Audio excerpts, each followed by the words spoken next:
Hoje, a gente vai mergulhar numa ideia que desafia praticamente tudo o que se pensava saber sobre as emoções.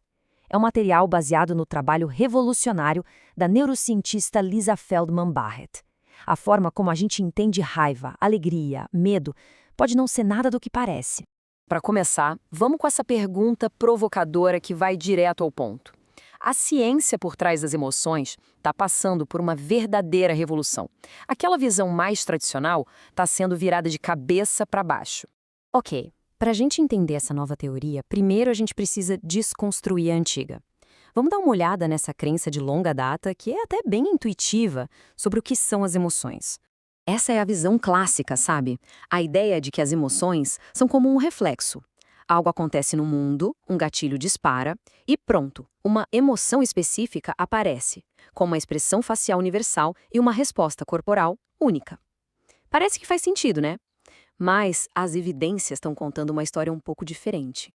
E aqui a gente vê a virada de chave. A visão clássica diz que as emoções são acionadas, universais e já vêm de fábrica. Já a teoria da emoção construída argumenta que elas são, na verdade, criadas, que elas variam, são aprendidas e, o mais importante de tudo, são maleáveis. É uma mudança fundamental. A gente deixa de ser passageiro e passa a ser arquiteto da nossa vida emocional. Vamos agora para o coração dessa ideia transformadora, a teoria da emoção construída.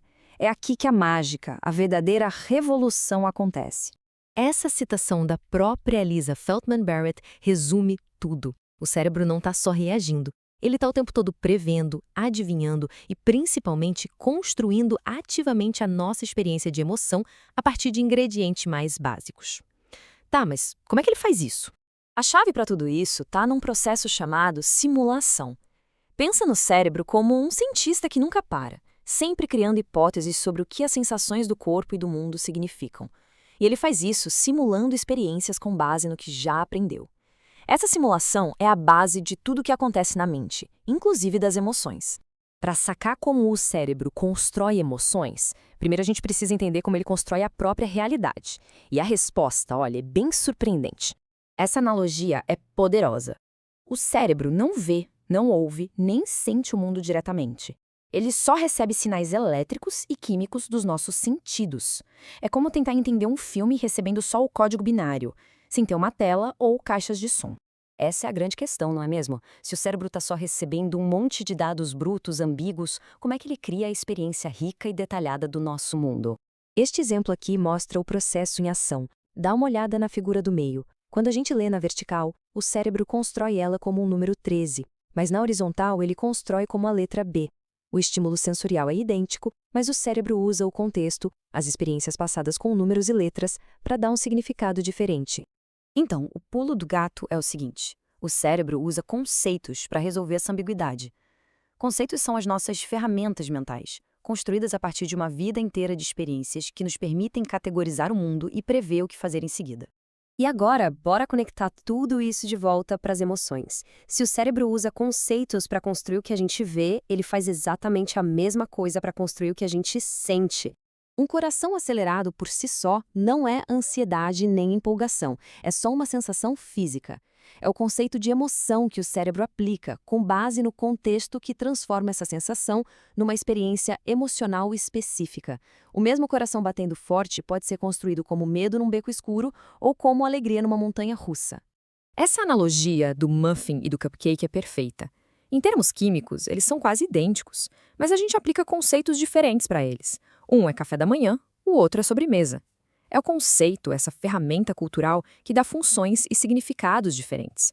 Com as emoções acontece a mesma coisa. E isso nos leva a uma habilidade que, olha, é incrivelmente útil. Ter uma variedade de conceitos de emoção bem definidos é como ter uma paleta de cores mais rica. Permite que a gente pinte a nossa vida emocional com mais detalhes e precisão, em vez de usar só termos genéricos como tô bem ou tô mal. E os dados mostram por que isso é tão importante. Pessoas com maior granularidade emocional são 30% mais flexíveis na hora de regular suas emoções.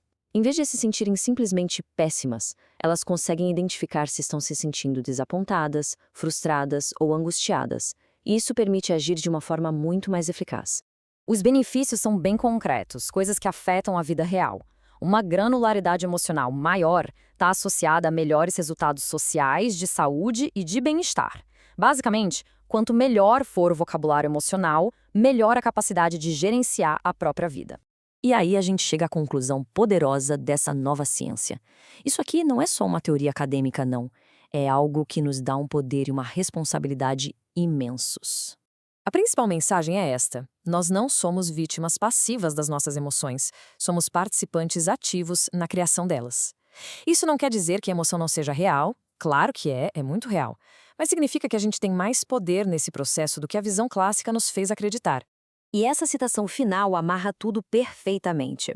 Ao aprender novos conceitos de emoção, ao gerenciar o contexto e cuidar do corpo, é possível influenciar as previsões que o cérebro faz. Nós podemos nos tornar arquitetos melhores da nossa própria experiência.